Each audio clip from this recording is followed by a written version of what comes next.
What's the meaning of birth mother?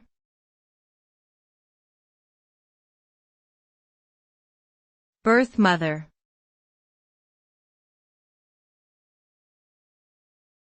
Birth mother.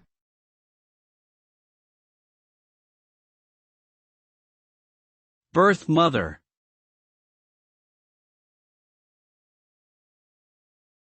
Birth mother.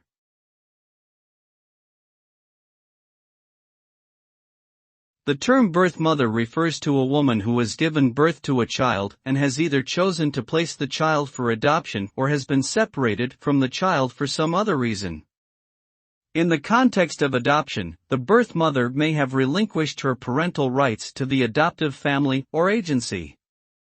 The term distinguishes the biological mother of the child from other caregivers who may have assumed a parenting role in the child's life.